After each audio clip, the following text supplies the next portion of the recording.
live on X beautiful. right now. Oh, love getting high there. Unless, did you? Oh, no. I've been there with Jason. We had good times, Jason. Yes. The wood. I don't know if the X Live is going to restart or if is that going to stay the same, Elias? Or am I on the wrong YouTube? No, yeah. If you just see the thing, I think I'm not. Elias is doing something. You just gotta. I guess because there was two links on the YouTube page, and so I guess I deleted the wrong one on accident. So I apologize. It's my fault.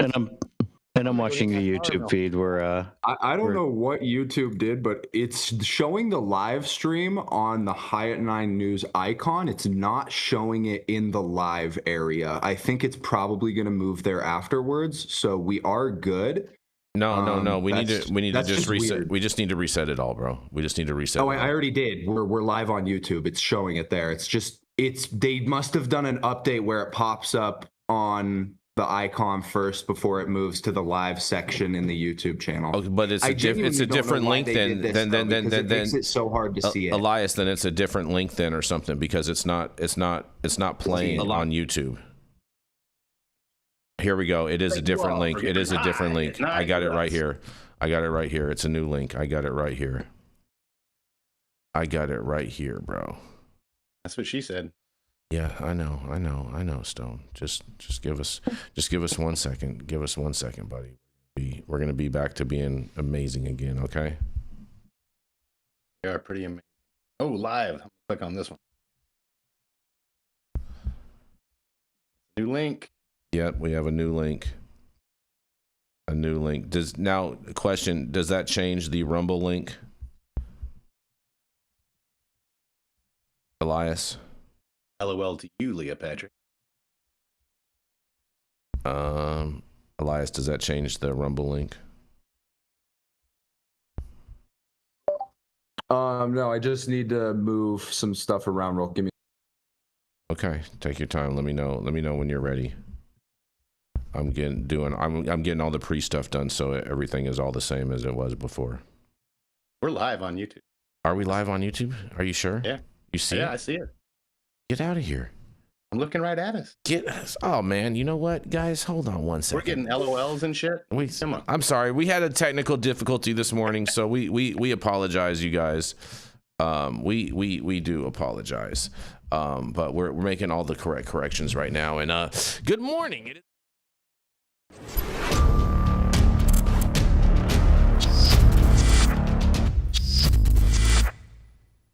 The thoughts, opinions, and general overall shades thrown on High at 9 News are those of the individual speakers and not those of High at 9 News, its audience, or its advertisers. The statements made do not constitute medical, legal, or financial advice, and for advice tailored to your specific situation, please consult with a licensed professional.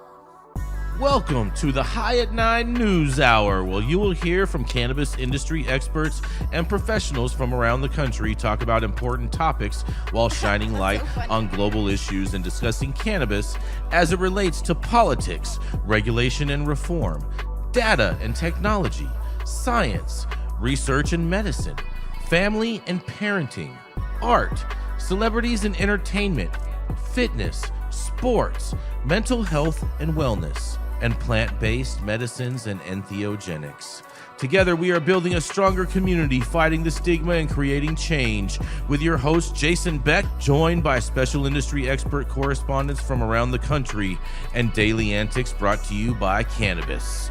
Coming to you live every Monday through Friday at 9 a.m. Pacific time and high noon on the East Coast. And thank you all for getting high at 9 with us. I'm behind. We all know. Easy there, Nate. Easy there. Good morning, you guys. It is Thursday, October 16th, and today is it's National Sports Day, you guys. All right. Yeah, shout out to sports. Sports. Yeah, love sports. You know, life is a sport. You know what I mean? It is. Yeah. Life is a highway. Oh boy. Oh, I'm not touching that with a 10-foot pole. I remember that song. That's a setup right there, Stone. I could already all see night what long, you're trying Jason, to do right long. there. Yeah. It's also National Liquor Day. Whoa, you mean like drinking liquor or? However, I got dirty ears. Hold on. however, There's a bar up here called the Shanghai Bar. It's walk in and it says liquor in the front, poker in the rear. So just want to make sure that we're clear here what we're talking about. hey, you know, however it works best for you, Dale. You know what I mean? I don't think anyone's gonna question you either way, Dale. You know, I know I'm not. You know. It's also here's another one for you, Dale. It's that National Department Store Day. Oh, right. Are they still around? Mm-hmm. Mm-hmm. Heather's going, oh, that's my day. Yeah, exactly. I totally thought of Heather for this. Exactly. It's also because it is also National Department Store Day. It's also National Get Smart About Credit Day. Look at that. Look at that. Who's doing that? I wonder if they rolled those 2 days out at the same time. Yeah. Or if it was first, one begot the other, You know. Yeah. It's also National Dictionary Day today. Is there a National Thesaurus Day too, so we can find more words to say the same thing? There just may be, you guys. There's got to be a National Thesaurus Day. So there's a National freaking Baked Cheese Day. There's got to be a National Thesaurus Day. And if there isn't, our priorities as a country are even more screwed up than I had feared. Well, just because of that, Nate, there may not be one. Just because of that. We'll make one up, Nate. Yeah. We'll nominate a day for it. And you're gonna love this, Stone. Tell me. It's National Bosses Day. National Bosses Day. Mm-hmm. Boss up. That's right. Yeah, Be nice to your bosses. Mm-hmm. That's right, you guys. And it's also Get to Know Your Customers Day. Go. Look at that. Interesting. They put it with Bosses Day. I feel like those should be separate, but whatever. And Department Store Day. You know. Yeah, no, this is a very retail heavy day. By the way, I looked it up, and it's not till January. But good news, Dale. There's absolutely a Thesaurus Day. And look at that. There you go. Look at that. I'm worried. Dale, you're going to love this. Anna Lewis in the chat. She says Dale is looking extra handsome today. Thank you, Anna. Thank you. Yes, look at that. What do you want from me now? That's what my kids tell me. Oh, Dad, you're looking just great. All right. What the fuck do you want? Heather, Anna said it, so I didn't have to. Yeah, Heather got up early today, got you all dressed and spiffy, and much love to Heather. He's up working this morning too. Yeah. And thank you all for joining us and getting high at 9 with us. It's also high noon on the East Coast. And please remember to like, share, and subscribe to us on all social media platforms. You can look up above and down below to see exactly where we live on the internet. And we are live every Monday through Friday on YouTube, Rumble, Twitch, X, Instagram, Facebook, Kick, as well as on our very own website at www.high9news.com. So welcome to everyone joining us from any one of those platforms. And man, Dale, man, you know, just when you thought Michigan couldn't screw up their market anymore, guess what they're doing? There's a sweeping plan that would cap Michigan marijuana shops and freeze new applications in the Michigan snow. Under a strain from stiff competition and pending new tax, Michigan's marijuana industry is asking state lawmakers to broadly limit new business licenses and restrict currently unregulated synthetic alternatives. A state Senate panel on Wednesday began debating a sweeping set of bills that would do just that. A proposal from State Senator Sam Singh, a Democrat from East Lansing, would indefinitely prohibit the state from issuing new licenses for testing labs, Nate, transportation companies, and any growing operation cultivating more than 150 plants beginning in 2026. It would also cap the number of retail marijuana stores in any given municipality to not more than one for every 10,000 residents. Existing businesses in towns over the limit could continue to operate, but the state could not issue new retail licenses in any municipality that is over that ratio. Other bills would move synthetic and hemp-based marijuana mimicking products under the authority of the state's cannabis regulatory agency. And Michigan voters legalized adult-use marijuana back in 2018, and retail sales began in late 2019, and after years of expansive growth, sales have plateaued. A fact industry observers say means the market is nearing saturation. But pervasive oversupply and stiff competition between new businesses has led to rock bottom prices and left some large change in a precarious financial position. Crane's Detroit Business reported 13 Michigan marijuana businesses are in court-sponsored receivership as of August. And Robin Schneider, the leader of the Michigan Cannabis Industry Association, said her organization's members have told her, "We can't continue to do unlimited licenses or all of us will lose everything." Because the legislation aims to overhaul the state's voter-approved marijuana law, it would require 3/4 approval from both chambers of the Michigan legislature to reach the governor's desk for a potential signature. Existing Michigan marijuana business owners would benefit from the legalization, but it could also stifle competition in the sector by effectively blocking new businesses from entering profitable markets. The nonpartisan Senate Fiscal Agency said the legislation would create regional monopolies or oligopolies for established dispensaries in communities where new licenses would be prohibited. But the Michigan Cannabis Industry Association and other supporters say the proposal is timely, given pressures business will face because of a new 24% wholesale marijuana tax set to take effect in January. The association, along with Harrison Township cultivator named Holistic Research Group, is suing the state over the new tax, which Governor Gretchen Whitmer signed into law last week as part of the budget deal that aims to raise hundreds of millions of dollars annually for road repairs. And in a quote, they say, "I don't know how we're going to survive the sudden shock from the new tax, but we're sure going to try," said Robert Sims, a former Detroit Lions player who now owns the marijuana grower and retailer Primitive Group with fellow Lions veteran Calvin Johnson. Some small business owners oppose the new legislation, however, and Stephen Wagner from Aiken Tech Farms recently opened a 12,000 square foot grow operation in Vassar, and he said capping licenses would essentially freeze us out from vertically integrating or expanding in any way. Wagner said the proposal could force him out of Michigan's market, and in a quote says, "I don't know how you guys really justify giving loopholes in legislation and benefits to the big guys while little guys are seemingly getting stomped," Wagner said. The vast majority of marijuana growers in Michigan, 828 businesses, operate under a large grower license that allows them to cultivate up to 2,000 plants each, a scale that makes the operations more cost-effective, and the legislation would freeze new large grower licenses, however, and it would only allow new licenses for smaller Class A growers up to 100 plants and micro businesses up to 150 plants, of which there are currently only 22 in the state combined. Senate Regulatory Affairs Committee Chair Jeremy Moss, a Democrat from Southfield, said he intends to hold multiple hearings on the bills and get feedback from stakeholders before moving forward with the legislation. And he acknowledged that the change would create barriers to entry for new businesses.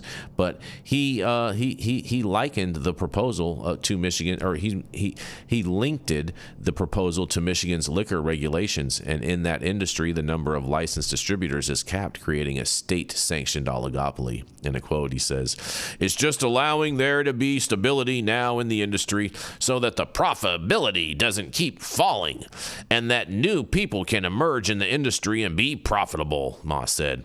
Pot sales are a big business in some Michigan border towns, and on the border of Indiana, where both medical and adult use marijuana is legal, New Buffalo Township has 25 dispensaries according to state records. And given the township's roughly 2,600 residents, that's a storefront for every 104 people under the legislation. The state could only issue one new dispensary license in New Buffalo moving forward, and only if all the existing retailers closed. Under the law that legalized marijuana in Michigan, municipalities were given the power to control the number of businesses in their borders through zoning, and a number of municipalities have voted to ban them entirely. But communities that allow them can charge licensing fees and also receive a share of the state tax revenue, which amounted to about $350,000 for New Buffalo last year. In some other areas with less dispensary density, like Detroit, there would still be some room for growth. The city has 61 dispensaries, according to state records, and under the proposal could add dozens more. Revised legislation unveiled Wednesday would also create exemptions for businesses seeking retail licenses in a resort district. Seeing the bill's sponsor said lawmakers are still working out what exactly that would entail and who would qualify. The committee is also looking to ban products derived from hemp and meant to mimic marijuana or marijuana products. In a quote, they say, "We're seeing intoxicating products made from hemp, usually containing Delta-8 or other synthesized cannabinoids, being sold for consumption by gas stations, convenience stores, and online marketplaces with no oversight," said sponsoring Senator Dana Pocolaria, Democrat from Lenovia. Hemp and marijuana are the same plant, We all know that. We all know that. But they also say that the products have become popular in states where adult use is legal, and the legislation would task the state's cannabis regulatory agency with regulating the hemp-derived synthetic products, effectively moving them into Michigan's marijuana regulatory scheme. Schneider with the Cannabis Industry Association called the proliferation of the synthetic drugs a public health emergency. While marijuana must be purchased from a dispensary and the synthetic products can be bought at a gas station, and often without any age verification, aiding their popularity. Oh man, oh man, oh man, oh man. Michigan. Man, and this story goes on and on and on, but you know what? We're gonna cut that short just for the sake of time today, because we got off to a little bumpy start. But I can't wait to hear what you guys have to say about this. I don't know why they can't learn from other failed experiments along the same line. I mean, trying to limit, artificially limit dispensaries isn't working because what you see around them is the black market or the hemp industry is just making money hand over fist. Mm-hmm. And yes, well, what are you trying to accomplish? And they come up with all this horse shit, but what they're actually accomplishing is nothing. Yeah. Their tax dollars are not what they could be if they just be honest and let people get these licenses and dispense, regulated cannabis. It's going to be cheaper than the black market. Profit margins will be different. So the industry is like, oh, we're here. We're going to pull the ladder up. Nobody else gets here. Both sides are ensuring this is going to just feed the black market. Mm-hmm. Why? I mean, it's just fucking insane. Would your mom drop you on your head a lot when you were a kid? Why can't you look around? It's like Stevie Wonder can see what the hell's happening here, and they just continue to do it. I don't have enough hair left to keep pulling it out. Yep. It's crazy. It is crazy. It's totally crazy. I don't know why we see the governments do this over and over and over again. Keep making moves that helps the black market. I mean, one dispensary per 10,000 residents. That's a little ridiculous. Why are we shutting this down? Is this about protecting the public or about control? What do we? You just see it happen over and over and over again. Mm-hmm. Mm-hmm. What do you? Groundhog Day. Yeah. Any thoughts on this, Nate? Before we move on.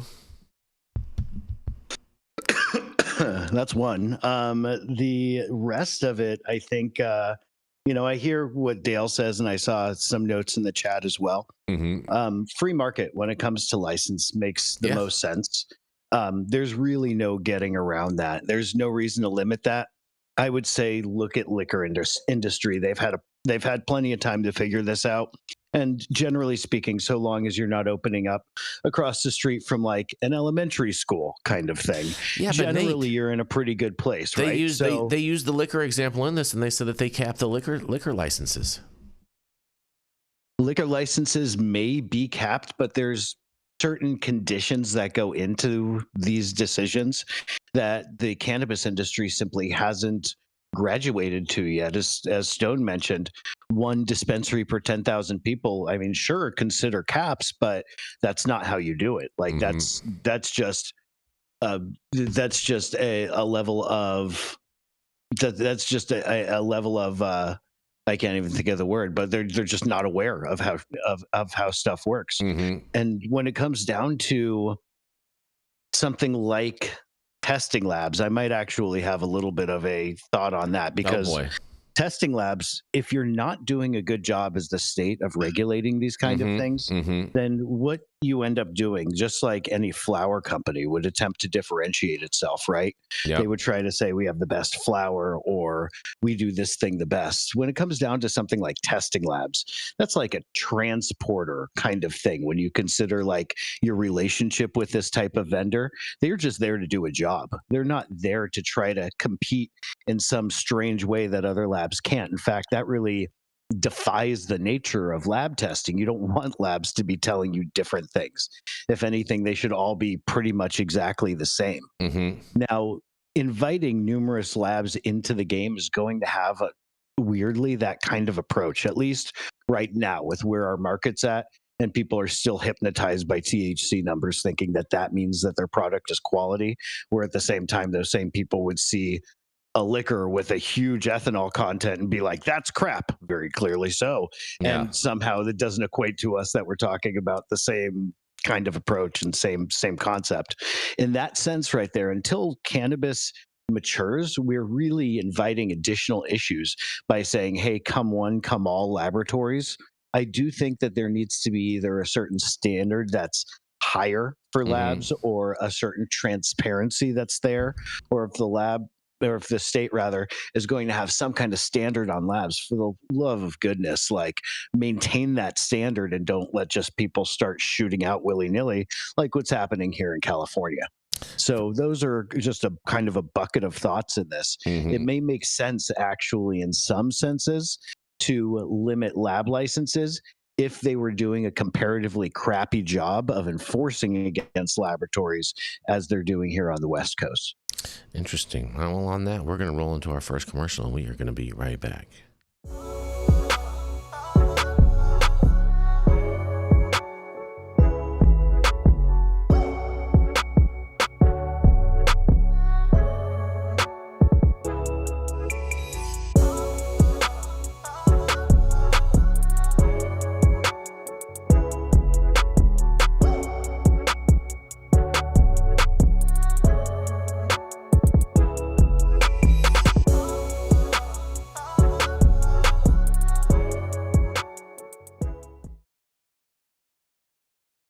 Yes, and we are back. We are back, you guys. And man, I have a very, very interesting story today. And this is authored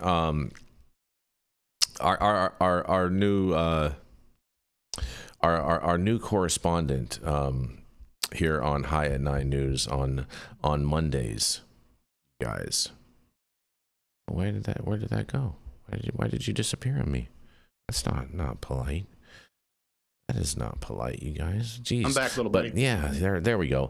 Our new correspondent, Gabe Kaminsky. His son, Gabe Kaminsky, actually wrote this, and I thought it was very, very, very interesting. And so we're gonna share this with you today, because Richard Nixon, Dale, said it was akin to heroin when he declared a war on drugs as president in 1971, and Ronald Reagan called it probably the most dangerous drug in the United States during his 1980 campaign. For decades, Republican politicians have wrinkled their noses at marijuana, but this was a long time ago.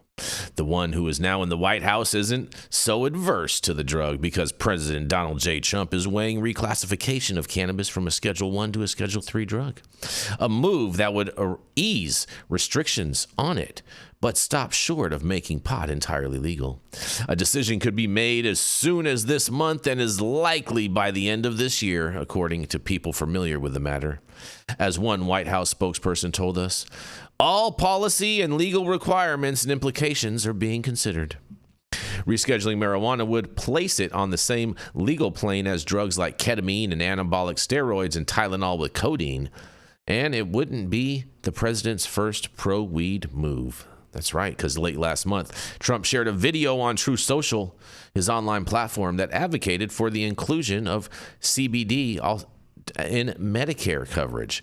And the president's nominee to lead the White House Drug Control Policy Office, Sarah Carter, told senators in her September confirmation hearing that cannabis reform is a bipartisan issue. Trump's openness to cannabis reform is another sign of how the president has reorientated the Republican Party to challenge its long-held orthodoxies, including on issues like trade and foreign policy. When it comes to marijuana, some of Trump's closest allies are on board with looser restrictions. Rescheduling from Schedule 1 to Schedule 3 keeps cannabis as a controlled substance, but allows for more testing for medical purposes, says my good buddy Alex Bruskowitz, an advisor to Trump, and he told the Free Press he called it a politically savvy move that is supported by most of the public. Alex's cannabis-friendly tone and that of others in MAGA coincides with the industry's increased presence in Washington, D.C. in June. Bruskowitz's consulting firm was paid $300,000 by a pro-cannabis group called American Rights and Reform for media, according to a disclosure filing, and he has posted on social media in support of rescheduling marijuana. Brian Ballard and Brian Lanza, I know Brian, lobbyists with close ties to Trump are representing cannabis interests in Washington, such as the company TrueLeaf and the U.S. Cannabis Council Trade Group, respectively. According to lobbying filings, Bruskowitz said that he has not discussed rescheduling with Trump or anyone at the White House. But in a quote, "Whatever he decides on this, I will back him 100%, Bruskowitz told us, adding that it's totally up to the president. Ballard's lobbying firm, Ballard Partners, declined to comment, and Lanza did not respond either. But the spike in interest among MAGA for cannabis reform comes after major players in the pot industry worked to get in the good graces of Trump. Cannabis companies TrueLeaf and CureLeaf donated $1 million to help fund his inauguration.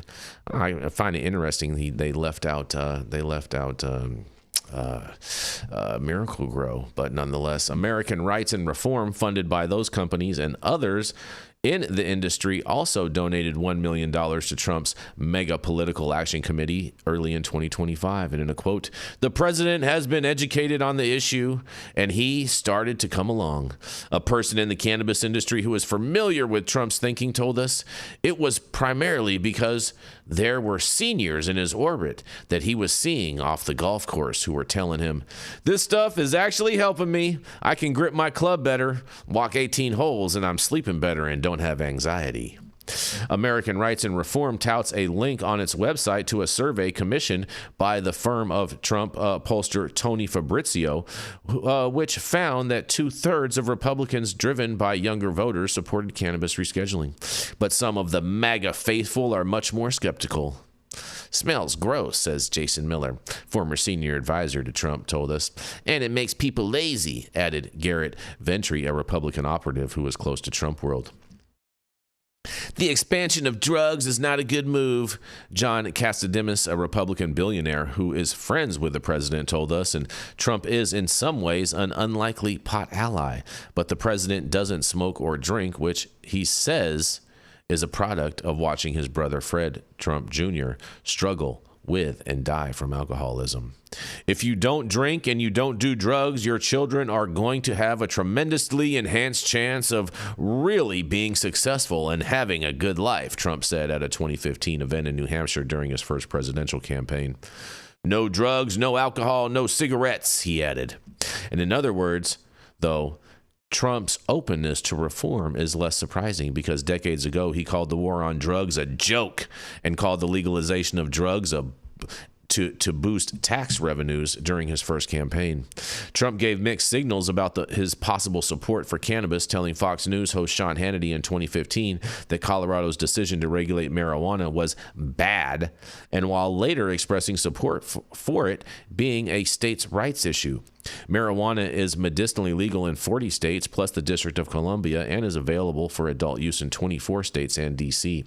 But cannabis advocates found themselves disappointed with Trump's first term as president, and his Department of Justice rolled back Obama-era rules that directed federal prosecutors to not go after people and businesses in compliance with state marijuana laws. But that didn't do anything, so no one cared about that, but whatever. The federal ban on cannabis was kept in place, and despite some hopes in the industry that Trump would reschedule the drug, no change ever came. In a quote, "There was optimism about the rescheduling process, but it was like whack-a-mole and a moving target, followed by inaction," Corey Botchman, a physician and member of the Coalition for Cannabis Scheduling Reform, told us. But Berkman was among the 25 people chosen by the Drug Enforcement Administration under President Joe Biden to testify at a planned hearing about cannabis rescheduling. But the hearing was postponed and no new date was set when Biden left office. And as a Schedule I drug, cannabis is classified as having no medical use and high potential for abuse, and moving it to Schedule III would define it as being a drug with a moderate to low potential for physical and psychological dependence.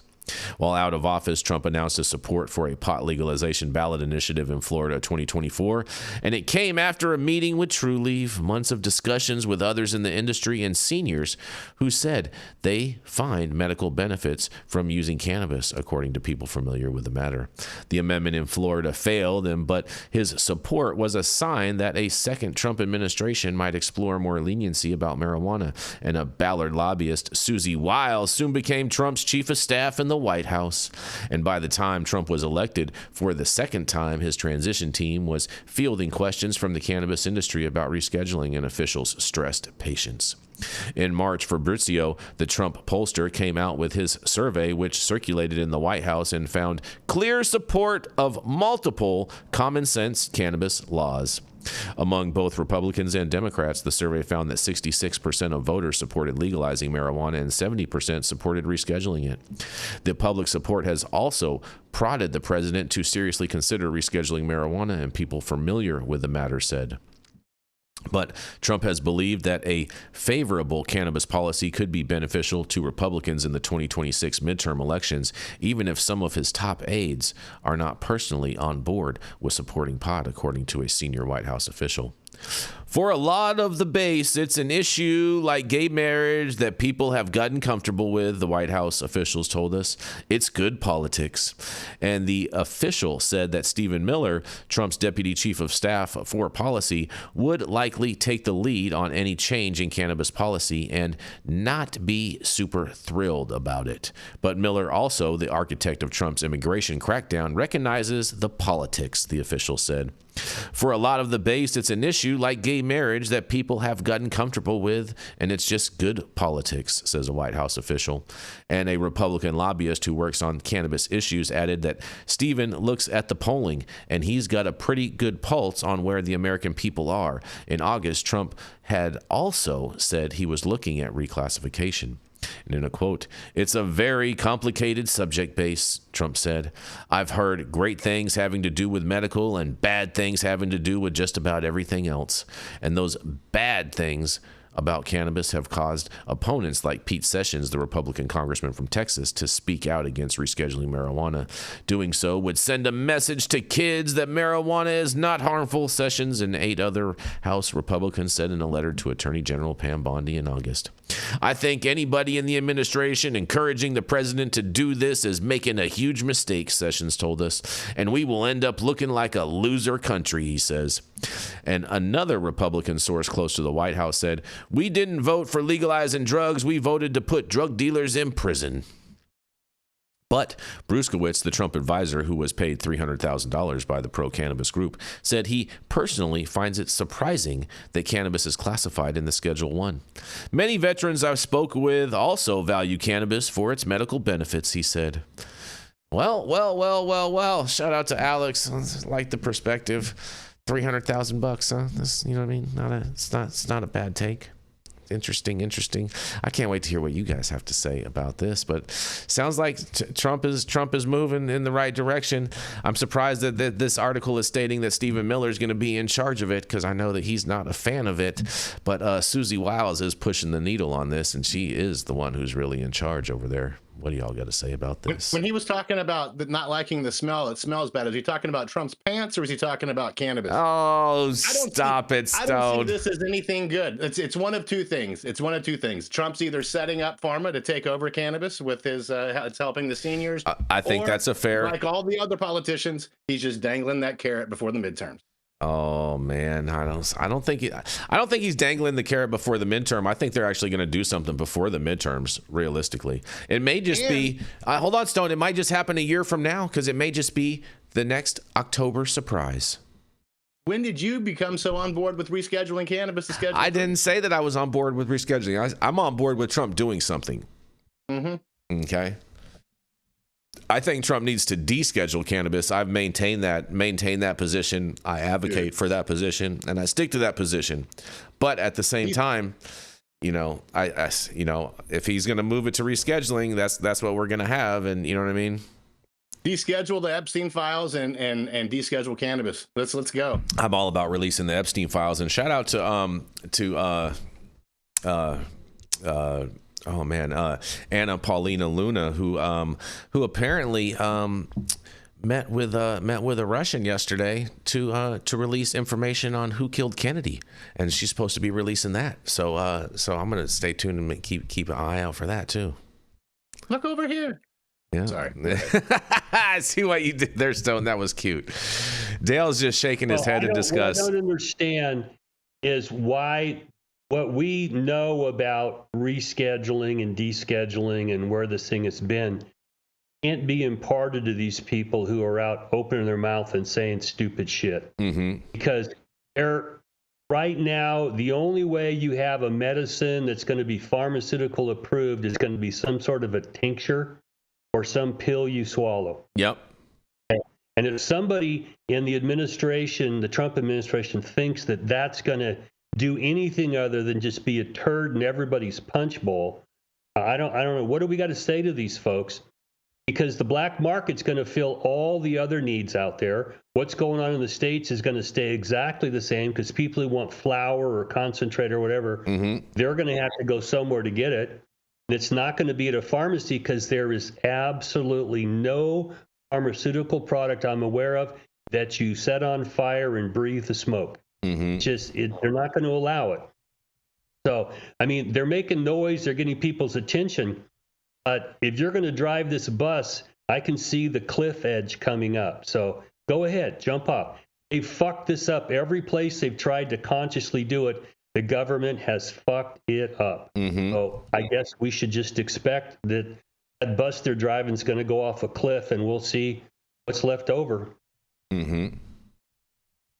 are you going to say, Nate? I will point out that Trump, I'm sure Trump has liquor licenses as hotels, even though he's anti-liquor. He does.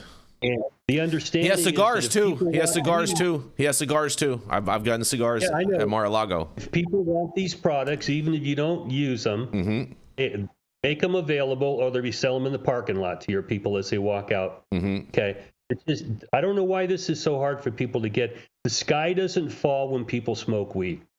And if that's your emotional truth that allowing people to use this is going to ruin Western civilization, I don't know that we have much way to get to you. You know, how do we get into that brain that's polluted by absolute horseshit? But yeah, you know, I've been dealing with this since, you know, I was in high school when they passed this goddamn law, and 71 he declares the war on drugs, and we're all going, why is weed in Schedule 1? Come on, dude.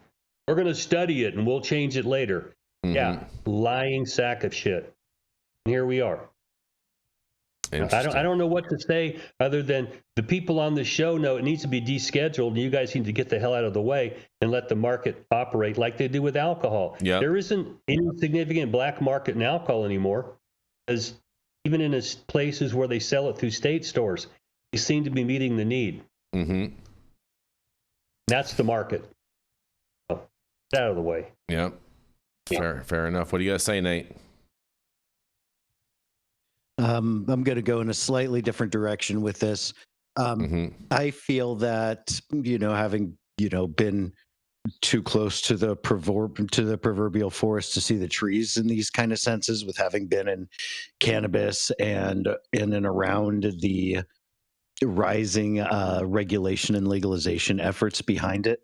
One massive thing that the government misses consistently is having their pulse on the industry and what people need, and actually pulling people out from the right points in the industry to indicate the problems and the kind of things that need to be done, and the sort of things, therefore, that need to have systems based around them. That's missing in virtually every single attempt. And every time I hear about a new effort coming out where I have a handful of politicians essentially making decisions about our favorite plant who have no flipping clue what they're talking about. I'm like, great, here it goes again. It's the same kind of scenario Dale was talking about. So it's like, prepare for being botched in 3, 2, 1. And that's how I feel like this kind of stuff is doomed to go unless they're actually involving the right people. I was so stoked in the stories that I've been reading, mainly from the point of views of international health and legalization and steps that have been taken there, because they're actually involving people who know what they're talking about. And that, like, when I see that, it's so glaringly obvious that the correct types of decisions are being made surrounding these very important topics, that we need to be able to be completely keyed into the right ways of doing this stuff if we're going to do it right. Like, no surprise, we don't want to botch it again. And so let's do what we failed to do, but what's so obviously necessary, which is you involve the right people. So here's going to be the question, because it's answering a question with a question. Will these people who are in charge be reaching out to the right people and actually involving the right people that need to be involved, or are they going to go to, who did you say, Miller? Stephen Miller. So what does he know about cannabis? Like, there's nothing. He's from Santa Monica. He's from Santa Monica. There's nothing that tells me that he knows how to reach out to the right people in order to pull together the right type of panel in order to understand this and make intelligent decisions. And without that, it's just one more F up waiting to happen. Yep. We're seeing other countries treat it like actual medicine, and we're over here treating it. And they go to people, Britain, like I have reported on Britain, I've reported on Spain, I've reported on Germany. In all 3 of these cases, they went to people who knew what they were doing, who actually actively worked in cannabis and cannabis science. All of these markets, trust me, that's not a glorious field to participate in. All of these markets, go on, bro. All of these markets that you're referencing are highly restrictive markets, far more restrictive than what we have here in the U.S. Yet there are people who have worked in cannabis for a long time who are happy to Trojan horse in our favorite plants' usage and acceptance into society by using apparently extremely official channels. I mean, when I say that out loud, that doesn't sound that bad, right, bro? It actually does, because they haven't been any effective, because they all are very restrictive markets, so they haven't really Trojan horsed anything. No, least restrictive markets are the ones that are falling to pieces right now. Case in point, hemp, THCA, all it's that. It's not falling apart. It's the hemp market is thriving. Okay, just the only thing that's falling apart is all this speculation from here and there and everywhere about we're going to redo the farm bill and da da da da. What's your timestamp on that statement? Just to throw it out there, my plethora of friends in California are telling me that all their customers are starting to dwindle, and that there are fewer and fewer options for output in that. So where maybe they need to focus on it's as strong as ever. They need to me, it seems. They need to be focusing on their. They need to be focusing on their direct to consumer model, Nate, and stop worrying about all of this regulatory framework, because states are going to do what states are going to do, and then what they need to focus on is getting their individual customers, and just, you know what I'm saying, direct to consumer model all day, every way. We could, I'm sure, deep dive into this all day. I think the short answer of what I'd like to kind of leave in everybody's mind is that there's a sane way to approach this, and it likely requires some level of regulation. I've recently brought up ideas of, of course, Jason, you don't want any level of overregulation, but how much do you mind the fact that the health department visits and passes your favorite restaurants? Probably not much. And so these are important things to keep in mind, where we don't have to overarch with regulation, but at the same time, there are ways to help people keep people safe in ways that wouldn't otherwise be intuitive to those people, because they don't simply know what's going on. In the chat, somebody mentioned that they would love to, be able to produce homegrown in California or in Florida. I mean, in Florida. That's a great idea, as it should be anywhere, between those 2 points I just mentioned.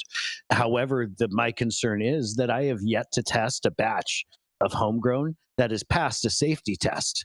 There is pesticides being sprayed in your house. I mean, sometimes we call it Raid, and sometimes it's stuff that you're spraying on your plants, or that's been sprayed on your plants potentially years before, that you're just tracking in. All that Roundup, right? Is that, I mean, plenty.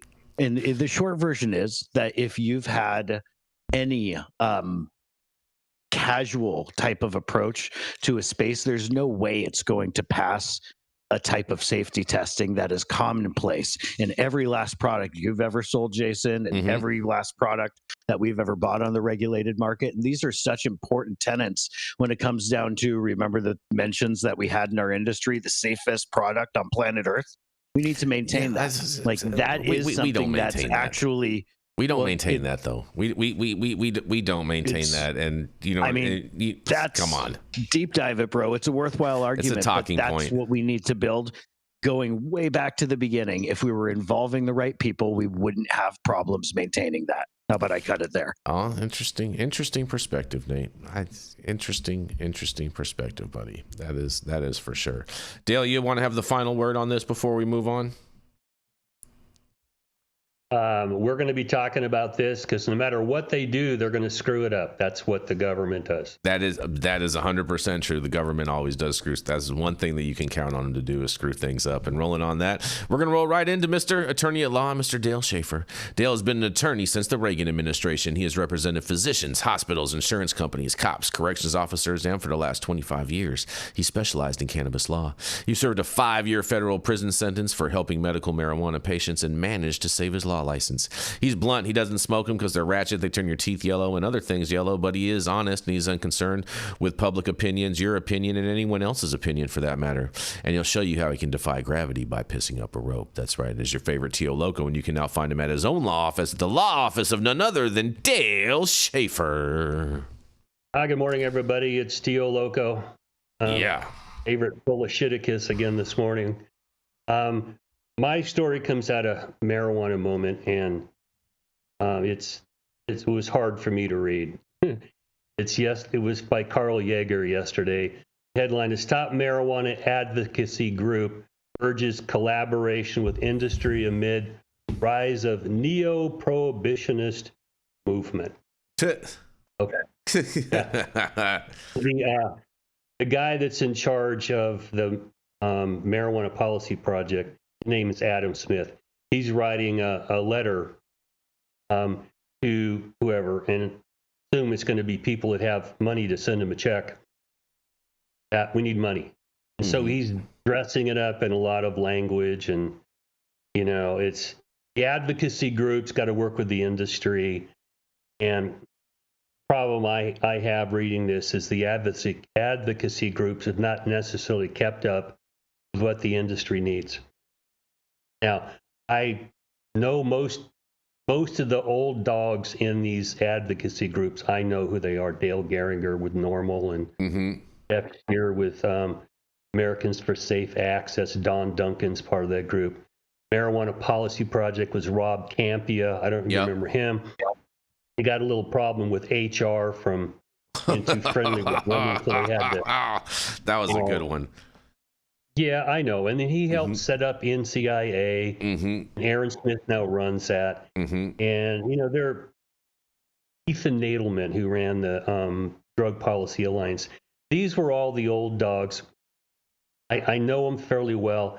They like me most of the time until I speak truth they don't like. And then, they don't really like me all that much. And my philosophy about these advocacy groups is from Groucho Marx, that I don't want to belong to any group that would dare to have me as a member. But I have belonged to some of these groups. I must say, I'm part of the International Cannabis Bar Association, been NORML a bunch of times. I met Steph Shear when she was sitting on vegetable crates in a warehouse in Berkeley. So I've been around the block with them. And back in those days, the advocacy groups were trying to open the door. Okay. And the door's been opened in a lot of places. And now this letter is, the door got open. Let's continue to throw money at opening the door, and let's work with the industry. Well, if the industry is really an industry, it's making money. And if you have any brains at all, you've got to put money into advancing your business position. Lobbying. Okay, let's just be blunt what it is. And the new groups out there are being funded by the industry. And what this guy, Adam Smith, is, we're looking for the philanthropic people out there, which means Please send us money. We're broke. Now, I have, donated to them. I've done pro bono legal work for these organizations. I like these folks, but what I see is that the traditional advocacy groups, think they may have to, change clothing here a little bit and make it their job to work with the industry. What does the industry need? It's no longer let's get a law so we can somehow get the industry working in your state. Most states have an industry, one way or another. Okay, either it's legal through rec or medical, or it's legal through the hemp industry. So trying to advocate for this to get started, I think that's, you're a day late and a dollar short for that. What I'm reading from this guy is he's asking others to come in and help us. Well, you're not a victim here. Take some agency in what you've been doing and, stand up and identify how you can help the industry move forward. And, one of the problems I've had with bringing this industry forward is that there's a mentality out there. I call it the hog farm mentality, the Grateful Dead stuff. We all love to go get high and help feed each other and stuff like that. But when you get the actual green light to run a business, now you got to put on your MBA hat and you've got to be able to make hard decisions that hurt people's feelings. And we've had a lot of problems melding those concepts. This is a business. You've got to make money. As hard as that might be to say, sometimes you have to let people go. You can't be altruistic in a profit-making business if you're not making profit. Okay? So this group seems to be, appealing. I need money. Well, every one of these groups needs money, but accountability and connection between the dollar I send you and the results I get back, that's where we get a little tenuous here. And this is where they invite me to come speak at one of their groups, and I will always say something that pisses a lot of people off, something like that. I'm all for it, but the advocacy game has changed. And if you can't change along with it, be there with the industry who actually has money and would put it into you, lobby for accountable results. Okay, if you're not ready to do that, I'm not sure what to tell you. Okay, I'm going to throw this back before I piss too many people off out there in the industry and see what you guys have to say about this. I'm not going to send these people any money. Let me just cut to the chase. I'm right along with you, Dale. I wouldn't send these people a penny. Not one single red cent. Any of these groups, because you know what they've proven? The only thing that they've proven is that they are highly ineffective every step of the entire way. Okay. A lot of these people, they hire these different lobbyists. And let me tell you something. 90% of lobbyists are total trash and don't do their job. You know why? It's the same reason why we don't have a cure for cancer. Because there's no money in a cure. And just like with a lot of these lobbyists, there's not, once they solve the problem, they're out of a job. So a lot of these people want to keep on kicking the can down the road as far as they can and keep on placating to you. Oh, we need money to do this. We need money to do that. And da-da-da-da-da and da-da-da-da-da. We're making so much progress, but we need your help with more financial support. Joke. These people disgust me. I'll say it for you, Dale. I just think that they need to sit down and look at the future and where they can actually be effective. Because I'm well beyond the point of just throwing money at problems and things going to fix itself. I want to know what's your target, what's your plan to get there. Because identifying a problem without a reasonable solution is whining. That's how I was raised. Okay.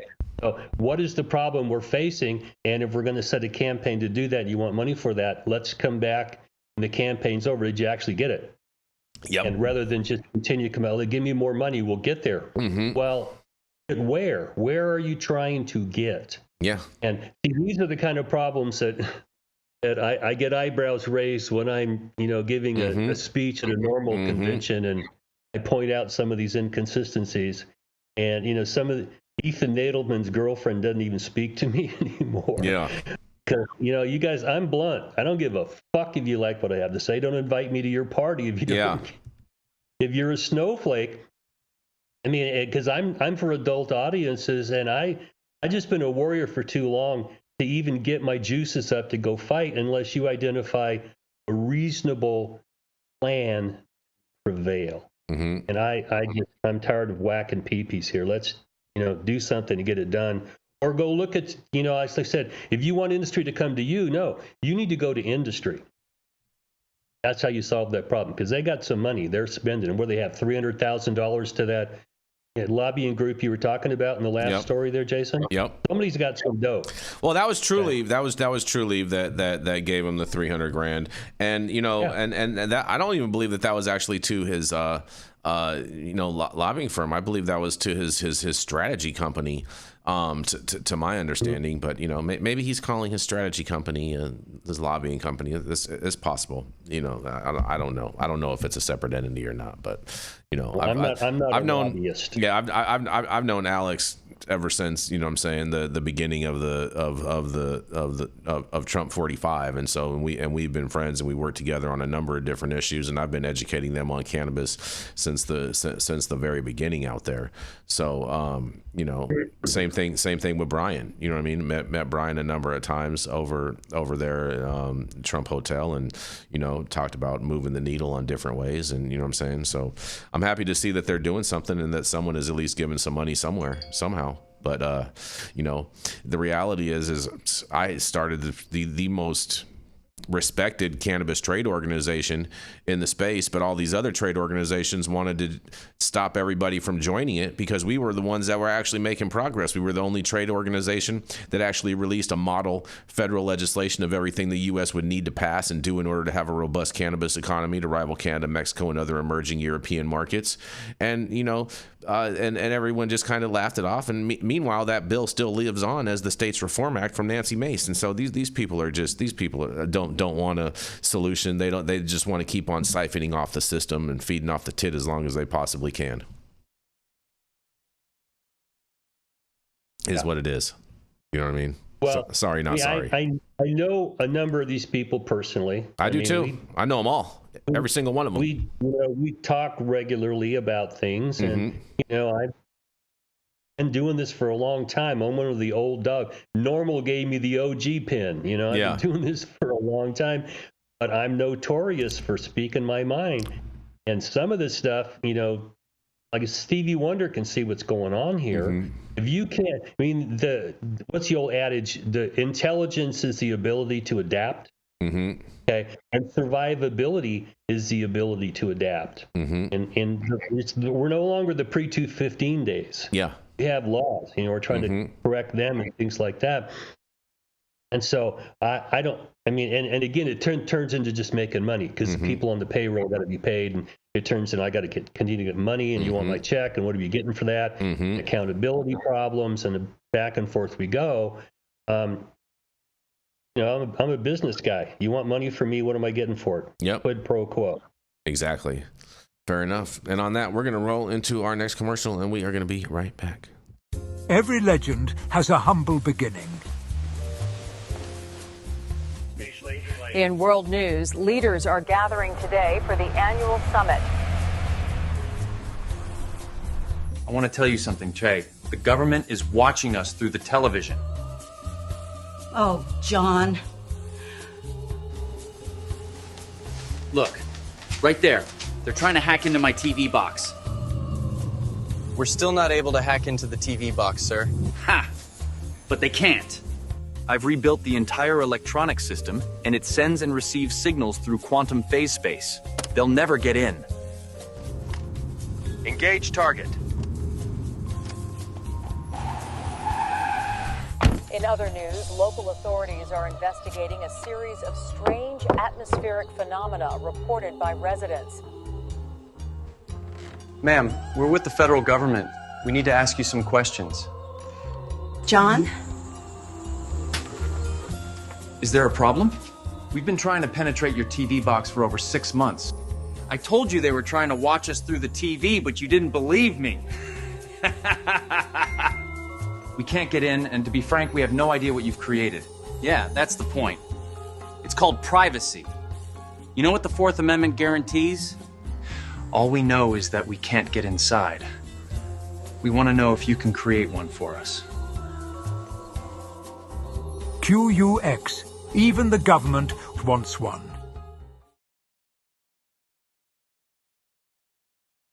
We are back. We are back. You're funny, Dale. Stop whatever you're doing. Make sure you smash that like button. I know we'll appreciate it. You'll appreciate it, and YouTube will appreciate it. Also, make sure you subscribe to the channel if you're not subscribed already. And all of the articles that we cover on today's show, you can read directly on our website at www.high9news.com. Make sure you check out our 9/11 special featuring Congressman Kurt Weldon and Congressman Dana Rohrabacher, everything that happened and didn't happen on 9/11. And, of course, if you are a voter in California, make sure that you vote no on 50 and stop the steal, this crazy gerrymandering. These Democrats are trying to eliminate your right and the ability to have zero accountability to you, the voter. So make sure that you vote no on 50. Introducing QUX Pay, or simply the Pay app. Where you can pay like it's nobody's business. Because it isn't. It's what everyone's been clamoring for. It's finally here. Secure every payment. Your data stays private. QUX will never sell your data for profit, period. Pay friends, family, contacts instantly. No hidden fees. No limits. Spend on the move. With this patented technology, you can use debit, credit, bank transfer, cash cards, and even crypto completely offline. Amounts transferred through the Pay app reach their destination instantly. Transfers in a flash. As quick as sending a text. No more waiting around like crypto. Are you ready for the future of payments? The state of the art for money is finally here. Data privacy and security protocols trusted by militaries and banks worldwide. QUX Pay, the Pay app. Available as an app and point of sale system, personal and corporate accounts available. Go to QUXPay.com and start using the Pay app today. We are back, you guys, and we are going to roll right in to Mr. Tumbleweed himself, Mr. Stone Slade, out in the great city of Austin, Texas. He loves Delta 8. He loves date nights. And, oh, yeah, that's right. He even loves Delta 9. That's right. It is none other than Mr. Stone Slade. Oh, Jason. Yeah. Every week, bro. Every week. We love you, bro. We love you, Stone. We love you so much, bro. I know you do. I know you do. You know, look at your dog. It feels like this. What? Look at your dog. It's my wife. My wife painted this. It's painting this for somebody. Anyway, that's awesome. Yeah. Shout out to your wife. All right. Shout out, honey. Yeah. All right. Back to the news. You know, sometimes it feels like the scientific community keeps rediscovering what cannabis users have been saying for decades. This plant can help manage pain, and it can do it without killing them. Another new study just confirmed what earlier research has been showing all along. Legalizing medical cannabis leads to significant reductions in opioid prescriptions. Researchers from the University of Georgia and the University of Colorado analyzed prescription data from 15 to 20 million insured Americans each year between 2007 and 2020. What they found wasn't exactly surprising to anyone who's been paying attention. According to the study published in the American Journal of Health Economics, medical cannabis laws are associated with significant reductions in opioid prescribing. Across the board, states with medical cannabis programs saw opioid prescriptions drop by about 16% on average. In some states like Minnesota and New York, the decline topped 20%. The researchers explained that among treated states, the rate of patients receiving opioid prescriptions fell by 16% on average, and noted that cancer patients and non-cancer Black patients experienced a larger reduction, over 20%. And the trend wasn't just about writing fewer prescriptions. Patients were receiving shorter supplies per prescription and fewer pills overall. Meanwhile, the use of over-the-counter pain medications like ibuprofen actually went up, suggesting patients were substituting towards safer alternatives. The authors wrote that these findings support the potential of medical cannabis laws as a policy tool for reducing opioid use and promoting safer pain management. They even broke down the math.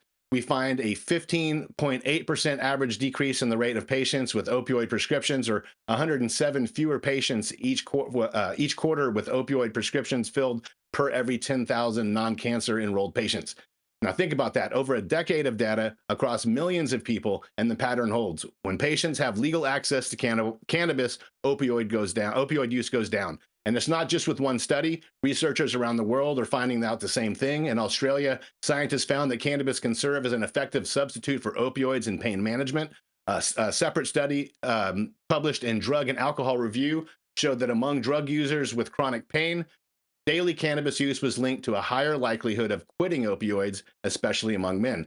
Now, other researchers discovered that when medical cannabis becomes legal, opioid manufacturers pay doctors less, likely because patients are turning to cannabis instead of the prescription painkillers. And studies on overdose deaths tell a similar story. One found a consistent negative relationship between legalization and fatal opioid overdoses, estimating that recreational cannabis, adult use cannabis, legalization was associated with a decrease of approximately 3.5 deaths per 100,000 people. The authors of that report said our findings suggest that broadening recreational marijuana access could address the opioid epidemic. From Oregon to Utah, every time legal access to cannabis expands, opioid use and overdose deaths decline. Several studies have also shown that cannabis can be as effective as opioids for chronic pain, but with fewer side effects and fewer discontinuations. One report found that more than half of the patients with chronic musculoskeletal pain said cannabis worked better than other painkillers, and 40% reduced their use of other medications after starting cannabis. At this point, it's not an emerging theory. It's a mountain of evidence that keeps getting taller. For decades, we were told that cannabis was the gateway drug, but according to this data, it looks like more like the exit door, away from pills, overdoses, and pharmaceutical profits. If you ask me, this is what real harm reduction looks like, giving people an option that works without the risk of addiction or death. Maybe it's time policymakers stop treating cannabis like a problem to manage and start recognizing it as part of the solution that we've had all along. I'm Stone Slade with the High at 9 News. Oh, man, Stone, this is great news. Great news. This is great news. You know who I think will probably benefit from all this? Tell me. Marijuana Mitch, because he just took another fall this morning in the floor of in the basement of the Russell building. Just saying. Don't laugh at that. Yeah. I mean, I don't think it's funny that he fell, but you know, I think he would benefit from cannabis and the fact that he's Marijuana Mitch, the author of the Farm Bill. You know what I'm saying? I think it'd be pretty ironic. You know what I'm saying? Just saying. What we're recognizing is what they knew at the end of the 1800s. If you leave people alone to treat their own medical problems, there were plenty of things around in those days. They understood that opioids was a two-edged sword. Mm-hmm. So there was cultural pressure not to get addicted, and if you did, then the doctors would try to help you with that. But society trusted people to make decent medical decisions. Mm-hmm. And we went into the early part of the 20th century, and government said, we don't trust you anymore to make these decisions. So we're going to make it against the law, have this stuff, or for doctors to help provide it to you. And now we're 100 years later, and guess what? They shit the bed. Mm-hmm. Because it didn't work. And now what people are re-understanding is that these medical plants have been out there for thousands of years. People have used them successfully. Mm-hmm. And a lot of the new products are made from them because they could get a patent on them. So it's like, wake up, folks. I mean, they pushed a whole lot of medicine out 100 years ago. And there's I think it's called the Flexner Report, if you want to get into this. Mm-hmm. In our family, we had a physician who was trained in the 1890s and then went through the period of, telling doctors what to do and not giving them a lot of wiggle room and forcing them to use pharmaceuticals and not allowing them to use nutraceuticals. I mean, there was just a lot of nonsense went on. Now we're back to a point where, okay, all these products out there, why can't we use them? Because some bureaucrat decided that we didn't want you to. Mm-hmm. Okay, well, fuck you. We're doing it anyway, and they can't stop it. And so a lot of what we're talking about now is recognizing that if you pass a law that's not popular, guess what? You can't enforce it. Mm-hmm. So now what? Okay, and they can't enforce these laws. People do not want fentanyl out there on the street. Nope. There's some drugs they really don't want. But, having some mushrooms because you want to feel better on the weekend, smoking some grass, it's like having a shot of, I like whiskey. I like to smoke. Microdosing is not bad. I've done all these things. They seem to be helpful for me. If they're not helpful, if you don't fucking do them. Yeah. You should trust yourself. And if then you drive into a brick wall that now I'm addicted, well, okay, don't play the victim. Yeah. What do you do about that? Because, yeah, opium's addicting. Cocaine's addicting. And they know that in junior high school. Okay? So don't play the victim. You know what it is. Exactly. The government just can't do all these things people want it to do. I'm sorry. It's failed miserably, and let's just recognize it. Yeah, weed is better and safer for you for chronic pain than any of these other painkillers. Isn't that why they call it chronic pain, Dale? Because the chronic is the best thing for the pain? Yeah. Well, it gets to be, that's a nice euphemism. But chronic pain is a problem right now, and the federal government's telling doctors that you can't prescribe certain medicines for chronic pain anymore. And the doctors are actually bending over and sticking their ass up in the air and go, yes, sir. Okay. No, it's nonsense. I used to represent him, been married to one for 40 years. I don't have a lot of respect for him anymore because the son of a bitches just won't stand up and grow a spine. They want to make money. They want to continue their nice life and all that kind of stuff. And it's like, dude, somebody comes to you with a problem. You go, well, I can help you, but I can only do a couple things because the government tells me I can't do the rest. So guess what? You go to the streets and you get your medicine anyway. The stupidity of all of this we're doing, like there's no city in this country where you can't buy Vicodin, okay? Or you can't get an Adderall, or you can't get ecstasy. It's like, what fantasy world they live in? Let's recognize what we're doing. It's like, what's the hemp industry doing? It's kicking their ass. And we figure out how to go along with them, or we're going to fight them. Yep. It's just stupid.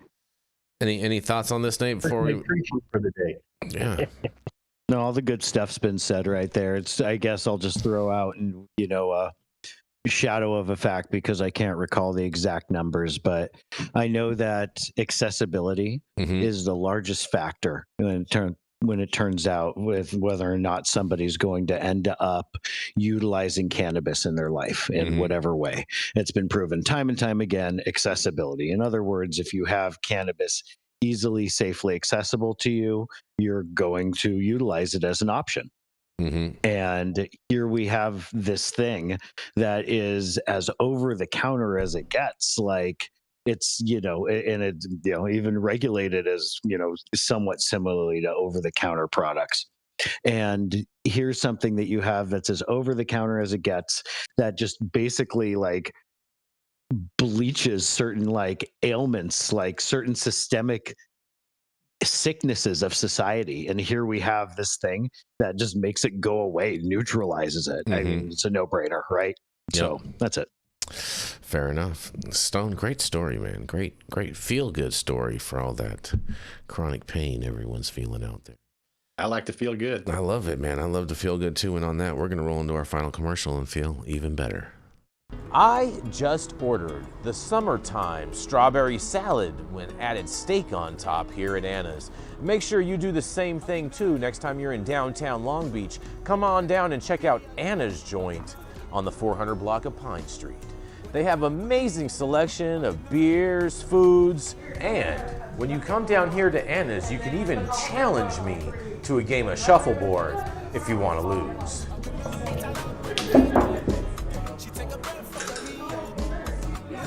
That.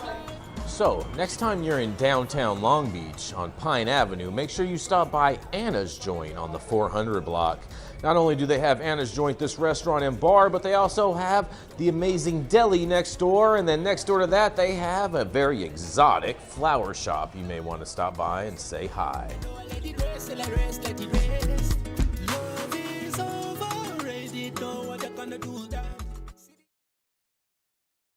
And we are back, and we are going to roll right into Mr. Nate Winokur. Nate is the founder of a testing lab that was unjustly prosecuted by the state of California. And now he is teaching people all about testing and the safety and efficacy of cannabis use, which is new YouTube series and social media series called Teaching Bud. It is none other than Mr. Nate Winokur. Thank you. Appreciate the introduction right there too, my brother. Yes, sir. And let's roll right into the story today. Let's do it.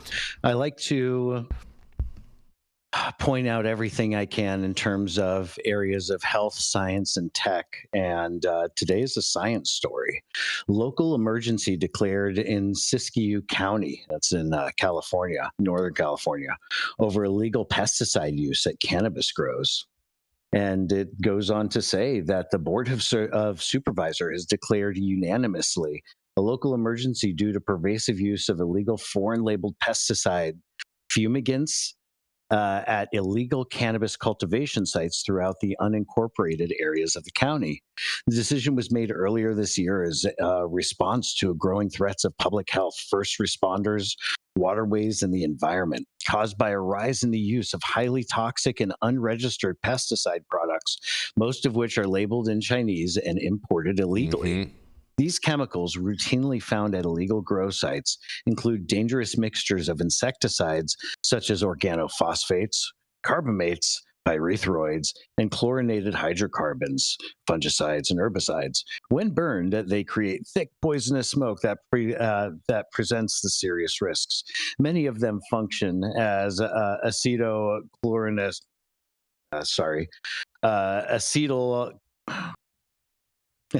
I'll get back to that one.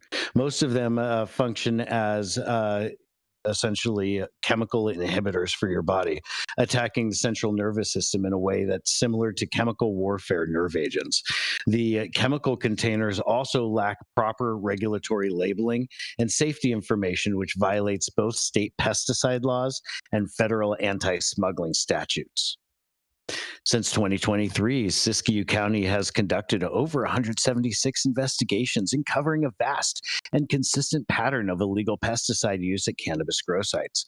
According to the California Environmental Protection Agency, these chemicals have been found in 18 counties statewide, but Siskiyou County is leading the state in the number, variety, and frequency of occurrences.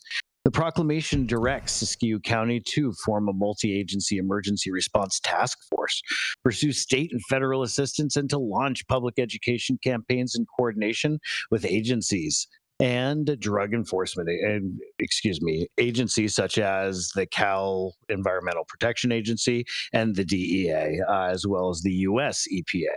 As part of the emergency proclamation, the board is also requesting that the governor of California to issue a state of emergency proclamation to support local mitigation and enforcement efforts. Now, that is kind of a big deal, in my opinion, or I'm hoping it will be, because we have the idea of shooting up a flare on illegal grows. Now, it is getting out of control in certain areas, and we are seeing a prevalence, as we've seen, unfortunately, a lack of proper enforcement in California.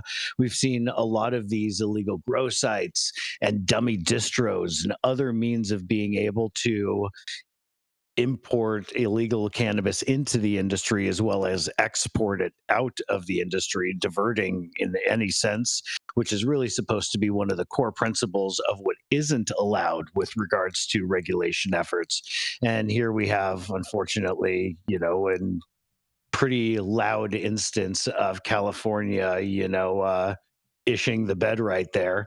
And we're looking at hopefully some level of effort of attention and being able to bring a hopeful note of responsibility to what the government should be doing with regards to the illegal cannabis industry versus what it actually is doing.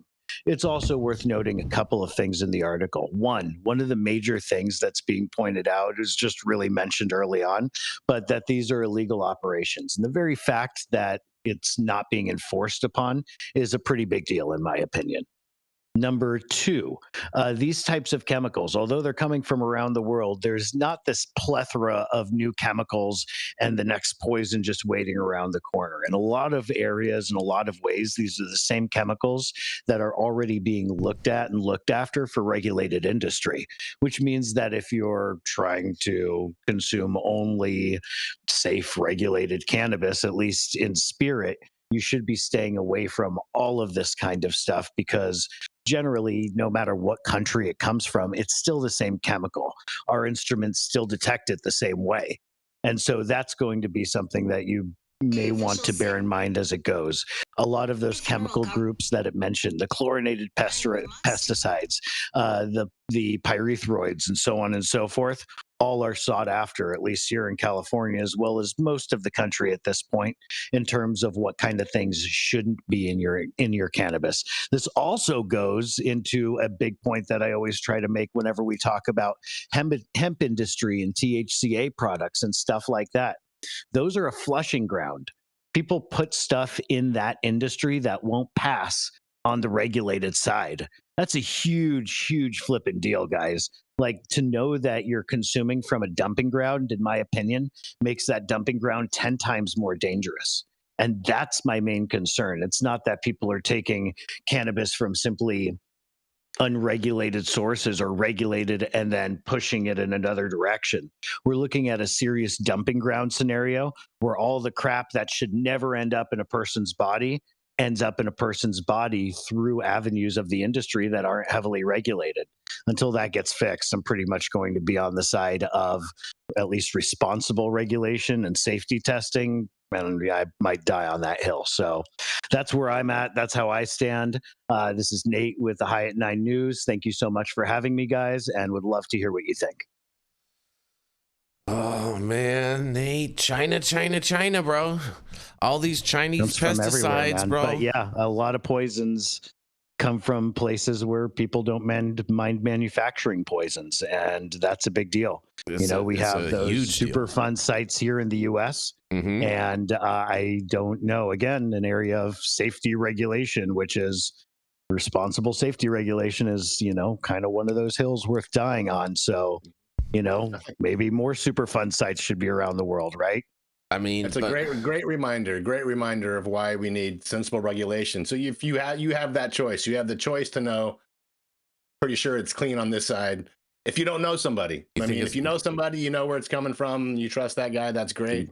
US is amazing in a lot of ways, and we've been on top of it. And the number of super fun sites we have, what is that? Four-figure number, 5-figure number? It's ridiculous.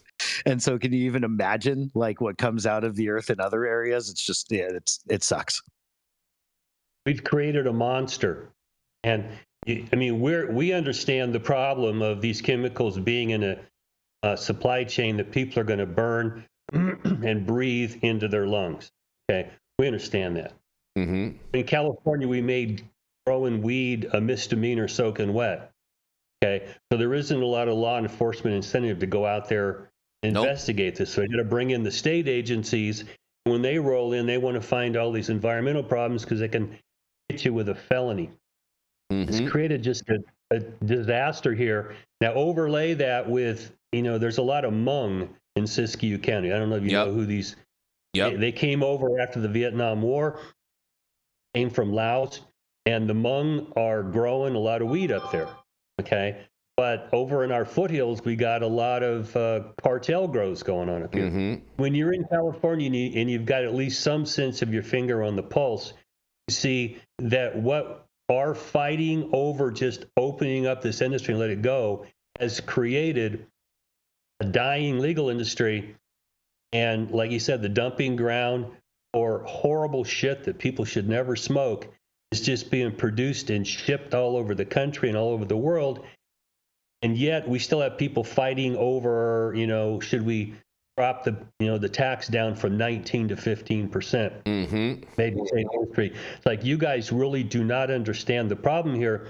California is pretty sensitive because we have salmon come up and down these rivers here. Yeah. We've been trying to keep poisonous shit out of the rivers. And that's the other side. These people don't care about handling these products, safely. I've been on these sites where they've been dumped over. You can see it spilled on the ground there. It gets into waterways. And all of this is because we can't figure out how to really honestly set up an industry and welcome an industry. You got to continue to fight about nonsensical shit. And when you stand back 30,000 feet and go, well, this is going to kill people. It's going to cause problems. And you guys see that. You go down the ground, they're fighting over stupid shit. Like, come on, guys, figure this out. Do you think, make America healthy again? Why aren't they screaming about this? Because this is I mean, if we really took a look at what's in our food supply, like to take a look at cannabis, people would shit. Yeah. Look at what's all over these things that I tell me are organic or whatever. When you breathe it in your lungs, it heightens the effects, the negative effects on this. And it's like we can talk about this, and it seems to make logical sense. Science is there. I know Nate understands the science is there. It's hard to understand. It takes a little more labor to grow weed without dumping this shit on them, but it's possible to do. Yep. Maybe we test it. It's safer, or let them do what they want, and we'll hit a couple people here and there, and some poor, undocumented worker is going to be deported and go to jail, and the people running it are going to go to the next grow and sell more dirty weed. Yep. Welcome to the real world. Then they're certain regulations in food and in alcohol and tobacco place looking at the same chemicals that we look for in cannabis at levels anywhere between 1,000 and sometimes like 5,000 times more relaxed than what we're searching for, where we're looking for things in the decimals and the fine, low number of micrograms. They're looking at things sometimes in like damn near solid integer percentages, and that's just mind blowing. Yeah, it's not a similar playing field at all. In fact, I sometimes like to point out that you can buy cannabis, which if it comes from a responsible source, again, is realistically some of the cleanest stuff you can possibly put in your body, because largely the people who produce it need to make it thousands of times cleaner than food products would be in the same scenario, right? So bear in mind that if you have this scenario of the cleanest product on planet Earth, you know what some of the dirtiest stuff I've ever tested has been like blunt wraps and stuff like that. Oh, God, right? Bro. Oh, my God. Yes. So bad. Backwoods. The irony of taking literally some of the cleanest product on planet Earth and wrapping it, like literally wrapping this clean, beautiful, pristine thing in like this absolute trash heap of chemical just anything that could be discarded, mashed together. It's insane. They are blunt wraps, and I can tell you that I've tested maybe ones that you've mentioned, and every flavor basically came back as a pesticide and heavy metal nightmare, with the exception of the original flavor. Believe it or not, that one was pristine. Anytime they added flavor to it, it just went straight to hell. I mean, whatever was adding this flavor or processes used to emulsify or bind was just absolutely mind-blowing. And again, the irony of taking some of the cleanest product on planet Earth and then wrapping it in some of the dirtiest, most unregulated shit out there is just mind-blowing, because you're taking something that's clean and pristine and something you'd be happy to share with your grandma if she was into it, and you're turning it into something that is just an absolute toxic nightmare. So, I've smoked a blunt or three in this lifetime. In fact, I'm fantastic at rolling them. It's some of the largest shame I carry with me, though, whenever I do puff on one, is I know exactly what I'm doing to myself, and it's not pretty. I always assumed if somebody was using a flavored paper or blunt wrap, is because that's so gross. Yeah, you can. So gross. Both can be. They had shitty weed, right? Both can be true. Both can be true. Porque no los dos. Yeah, so that's. I wonder what's worse, is smoking a spray pack or smoking a flavored blunt.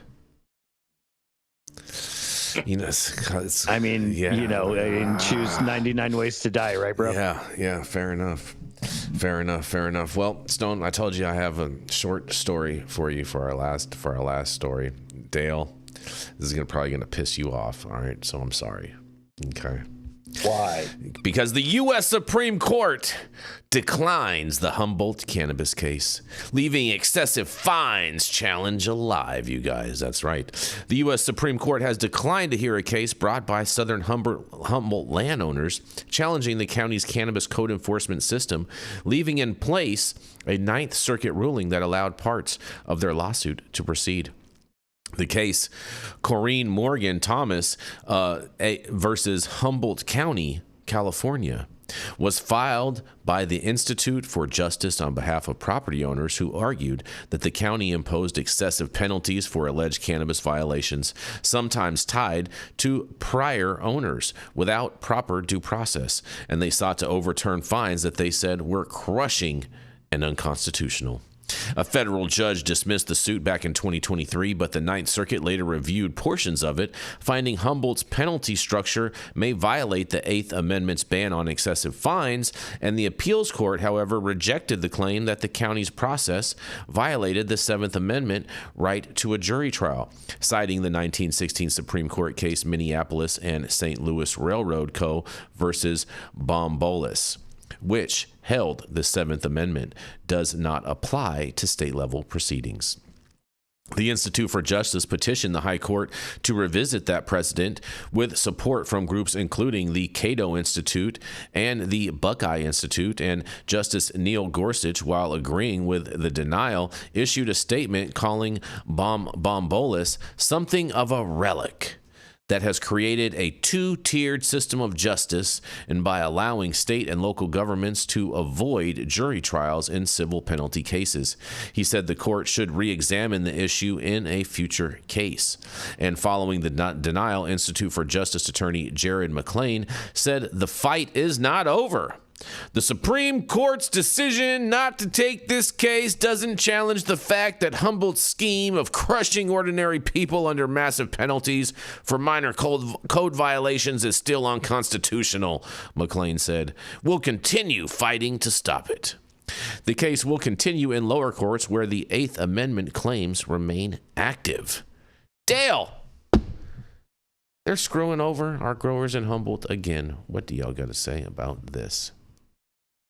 These constitutional provisions are kind of slow come to the cannabis industry. Yeah. Remember, it took a long time before they decided seizing somebody's $50,000 car for a line of coke was probably an excessive fine in violation of the Eighth Amendment. And I think so. I think that government's out of control when it comes to thinking that they can fine these amounts of money for what are, basically I'm going 5 miles an hour over the speed limit. Yep. You're going to fine me, $10,000. That's just nonsense. And I'm sympathetic to these folks. I mean, the government's out of control when it comes to stuff like this. And we see it in California where their MO is overregulate everything. Yeah. And, if we can get a nickel out of you, we're going to squeeze you as much as we can. Yep. But that may just be me because I've had to go in and fight them in court a few times. I would like to think the Constitution applies to all of us. And if you have a dispute over what was $10,000, you get a jury trial. Yep. Why is that such a hard thing to wrap your head around? It's been in the Constitution for a very long time. I really feel for these growers, man, because that's got to be gut wrenching to get that decision. You know what I mean? Like you've been hoping and fighting for this case to go to a higher level for so long, and all of a sudden you get this decision, and your attorneys is like, oh, we're going to keep on fighting, and it's just all you hear when you say we're going to keep on fighting is that lawyer bill just go ding ding ding ding ding ding ding back up again. But even if it went to the Supreme Court and they decided, you're still going to have lawyer bills because they typically send it back down. You're going to feel a lot better about paying them, though, Dale, because you're going to feel like you're getting to a conclusion. But when they don't take certiorari and you've still got part of your issues that are open, you're going back to the district court, and that's where you're going to get a chance to put evidence on. And then you keep the issue alive about the Seventh Amendment, and you take it back up afterwards. I mean, I'm sorry, attorneys, charge money, and we have a system. And if you think you're going to go in pro bono and do shit like this, I'm telling you, you're being your own dentist. You're a fucking idiot. It's expensive. You got to make sure that you have the resources to do it, and you've got the attorneys honest enough with you to tell you this is what we expect it to cost, what we expect you to deal with. Okay, I've had these discussions with clients, and if you can't cut the mustard, put down the knife. Okay. Because these are long-term battles, and there are interests involved here that are much bigger than just weed. Yeah. I mean, excessive fines, overreaches of the government. We put the first 10 amendments in, get this Constitution passed so that people have guarantees of rights. And when the state steps on them and goes, yeah, it doesn't apply to us, it's like, no, back up. Yep. I read this. It seems, the language seems pretty clear to me. How in the fuck did you twist yourself into a pretzel to justify your goddamn position about this? And the language seems pretty clear to me. And then I get accused of being a conservative and all that kind of stuff. So I don't give a fuck. I read the document. If I got to argue in court what it says, I read it. It's plain English.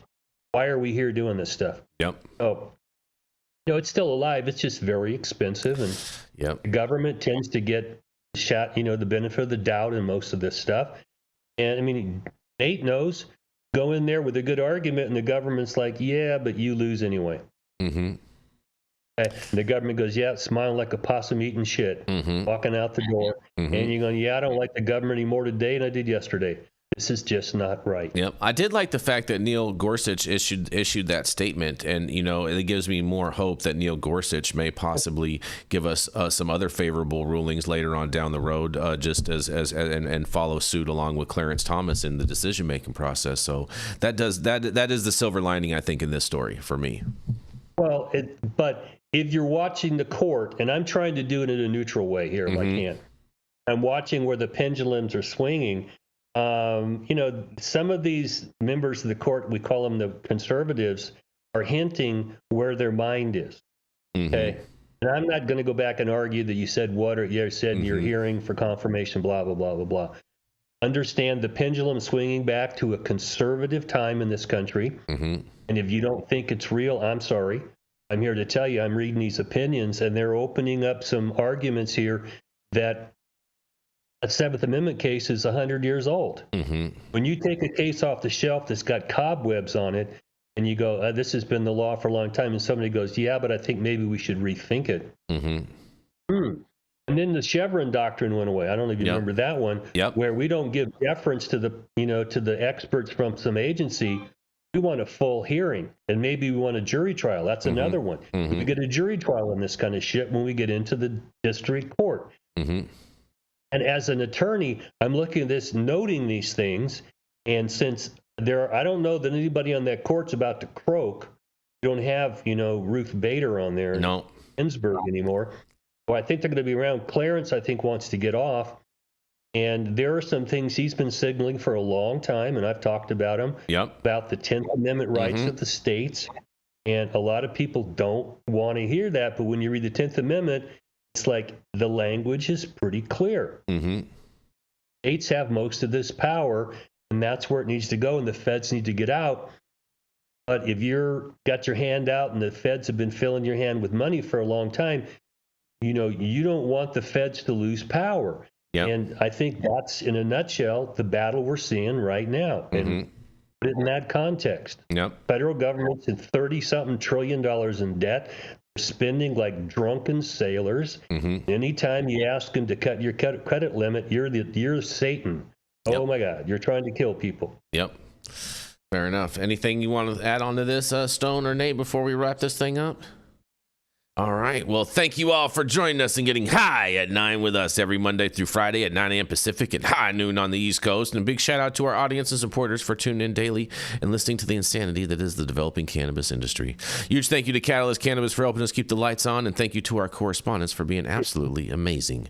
And thank you to Cannabis Sativa L for giving us a reason to do this every day. And Cloud Media partners Elias and Kai are somewhere in the metaverse. And thank you all for tuning in and getting high at 9 with us. We are America's #1 daily cannabis news show.